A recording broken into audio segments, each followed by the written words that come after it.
Hello everyone, मैं ना आपको समझाऊंगी कि कनेक्टेडनेस इन टोपोलॉजी क्या होता है। तो देखो, कनेक्टेडनेस का मतलब है कि जो भी आपके मतलब अगर मैं बोलूँ सेपरेटेड सेट हैं, अगर सेपरेटेड सेट हैं तो उसको हम कहते हैं डिसकनेक्टेड। यानी कि अगर कोई टोपोलॉजी में आपका सेपरेटेड सेट है तो उसको डिसकनेक्टेड सेट कहते हैं, मतलब उसको हम कहते हैं डिसकनेक्टेडनेस इन टोपोलॉजी। और अगर सेपरेटेड सेट नहीं है उसके पास तो उसको हम कहते हैं कनेक्टेडनेस इन टोपोलॉजी। ठीक है, अब देखो, सबसे पहले तो सेपरेटेड सेट क्या होता है ये समझना पड़ेगा। मान लो कि एक्स टी कोई आपका टोपोलॉजी है और ए और बी जो है ना वो एक्स का ही सबसेट है। क्लियर है? और ए और बी दोनों में कुछ ना कुछ एलिमेंट होना चाहिए, वो फाई नहीं होना चाहिए, क्योंकि एक्स का सबसेट तो एक फाई भी होता है ना, बट उस फाई के अलावा कोई और सबसेट होना चाहिए। और उन सबसेट में अगर आपका ये दोनों क्वालिटी है तो हम कहते हैं कि वो आपका सेपरेटेड है। सेपरेटेड टोपोलॉजी का एग्जाम्पल है, वो दोनों सेपरेटेड सेट हैं आपके। तो देखो, अगर सेपरेटेड होगा तो कनेक्टेडनेस नहीं होगा। क्लियर है ये चीज़? यानी कि अगर ए और बी दोनों डिसजॉइंट सेट है, कहने का मतलब अगर ए और बी देखो दोनों फाई नहीं था, दोनों में से किसी में भी आपका फाई एलिमेंट नहीं था, दोनों का दोनों में कुछ ना कुछ एलिमेंट कंटेन कर रहा था। तो मैंने कहा कि ए और बी दोनों का इंटरसेक्शन क्या होना चाहिए, आपका फाई होना चाहिए।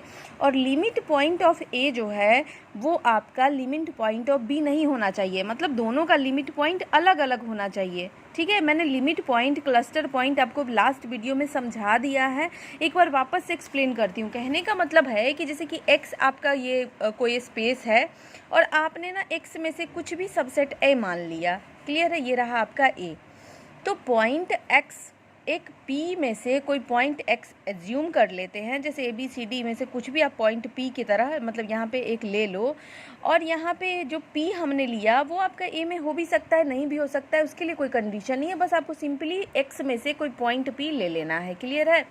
अब इस पॉइंट पी को जी में से माइनस करना है। और ये जी क्या था? टोपोलॉजी के अंदर जितने भी आपके G1, G2, G3 थे, इनमें से कुछ भी आप ले लो, जितने भी ओपन सेट है उसी के तो हम जी कहते हैं ना। और जी में से आप पी को क्या कर दो? माइनस कर दो।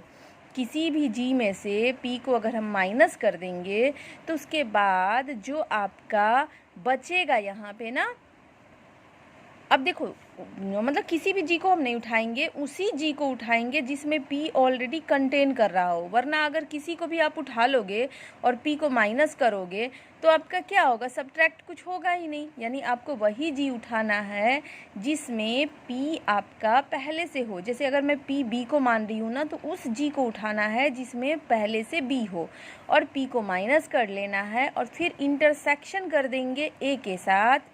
मतलब जिस भी आप पॉइंट को लिए हो उसके साथ आप इंटरसेक्शन कर दोगे तो कुछ ना कुछ रिजल्ट आना चाहिए। क्लियर है ये चीज़?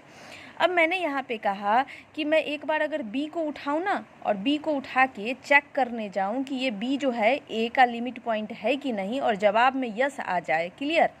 जवाब में मान लो यस आ जाए, देन अगर मैं कोई और सेट बी उठा लूँ और बी को इस तरीके से डिफाइन कर दूँ, ए सी डी। क्लियर है? बी को इस तरीके से डिफाइन कर दूं तो आप ना इस बी पे जब उस पॉइंट को चेक करोगे ना जिसको आपने अभी उठाया था, वो आपका अगर इस पॉइंट पे चेक करोगे कि लिमिट पॉइंट है कि नहीं, तो जवाब में नो आना चाहिए। तभी हम कहेंगे कि ये टोपोलॉजी कैसा है आपका ये जो टोपोलॉजी है वो आपका उसके पास सेपरेटेड सेट है, यानी वो डिसकनेक्टेड है। अगर सेपरेटेड नहीं होंगे, मान लो इसका हमने लिमिट पॉइंट निकाला और ये इसका भी लिमिट पॉइंट साबित हो गया, इसका मतलब दोनों आपस में कनेक्टेड है। आई होप कि आपको समझ में आया होगा। अभी बहुत ज़्यादा एक्सप्लेन नहीं कर रही हूँ मैं थोड़ा थोड़ा लिटिल बिट आपको बताते जा रही हूँ। ठीक है, ताकि आप एग्ज़ाम में ब्लैंक ना रहो और कुछ लिख सको। Thank you, keep watching, supporting me, bye bye.